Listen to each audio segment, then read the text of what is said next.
semuanya, kembali lagi bersama aku Floni. Di video kedua ini, aku akan menjelaskan mengenai sekolah di tengah pandemi dan bagaimana cara mengatasi kejenuhan belajar di tengah pandemi. Tentu teman-teman saat ini sudah mengetahui bahwa Indonesia maupun dunia tengah dilanda wabah virus corona.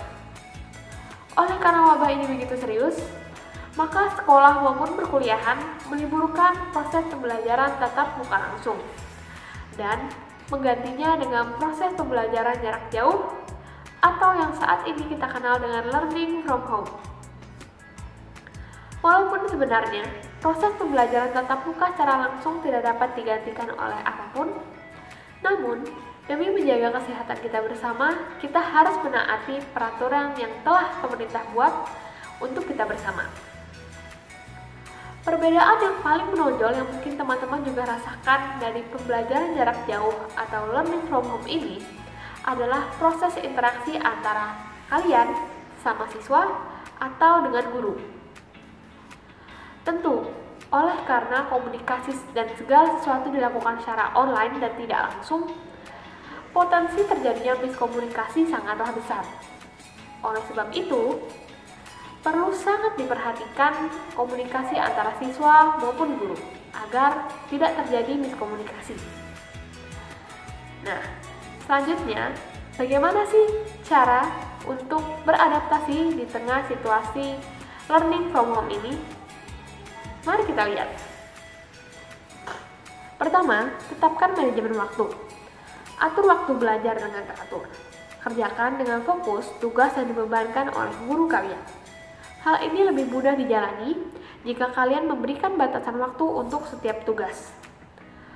Membiasakan diri untuk belajar dan mengerjakan tugas di awal waktu adalah keterampilan yang mesti ditanamkan oleh kalian yang melakukan learning from home. Yang kedua adalah persiapkan teknologi yang dibutuhkan. Kalian harus mengetahui peralatan apa saja yang dibutuhkan untuk melakukan pembelajaran jarak jauh. Karena tidak semua sekolah menyediakan layanan belajar online yang memadai. Peralatan seperti komputer, tablet, maupun jaringan internet yang baik itu diperlukan. Yang ketiga adalah belajar dengan serius. Kesalahan yang sering dilakukan oleh siswa adalah tidak fokus melakukan pembelajaran online.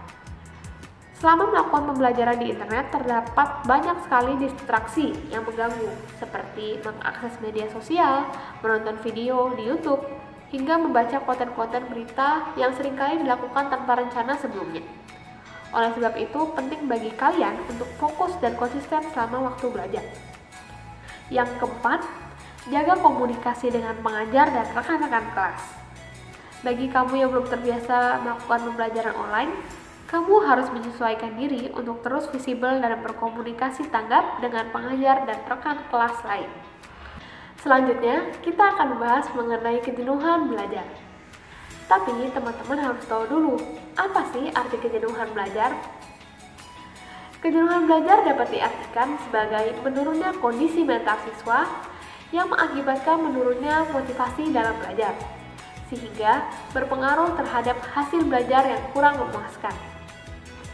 Nah, sebelum kita membahas lebih lanjut mengenai bagaimana cara yang tepat untuk mengatasi kejenuhan dalam belajar, kita harus cari tahu dulu faktor-faktor apa saja yang menyebabkan kita merasa jenuh dalam belajar. Dan inilah beberapa faktor-faktor yang menyebabkan kita merasa jenuh dalam belajar. Kurangnya penghargaan, kurangnya pengawasan dari orang tua, beban tugas akademis yang berlebihan, kurangnya keadilan dalam belajar, metode pembelajaran yang monoton, kurangnya aktivitas relaksasi, ataupun adanya konflik nilai. Adapun cara mengatasi kejenuhan belajar bisa diatasi dengan kiat-kiat berikut. Pertama, melakukan istirahat dan mengkonsumsi makanan dan minuman yang bergizi dengan takaran yang cukup. Kedua, penjadwalan kembali jam-jam dari hari-hari belajar yang dianggap lebih memungkinkan bagi kamu belajar dengan giat.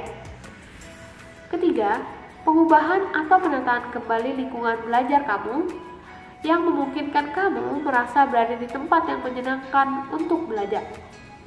Yang keempat, memberikan motivasi agar kamu merasa terdorong untuk belajar lebih giat daripada sebelumnya. Yang terakhir, kamu harus berbuat nyata, tidak menyerah atau tinggal diam, dengan cara mencoba belajar dan belajar terus-menerus, serta menggunakan metode yang bervariasi dalam belajar agar tidak bosan. Nah, itulah cara-cara sederhana yang dapat kamu lakukan di rumah untuk mengatasi kejenuhan dalam belajar. Kendati banyak siswa yang mengalami kesulitan belajar dari rumah, namun jika kamu terbiasa melakukannya, maka itu akan membawa hal yang positif, seperti memberi kebebasan dan fleksibilitas tersendiri yang tidak kamu dapatkan saat pembelajaran di kelas atau secara langsung. Inilah video kedua pada hari ini. Semoga kamu tetap semangat untuk menjalani learning from home.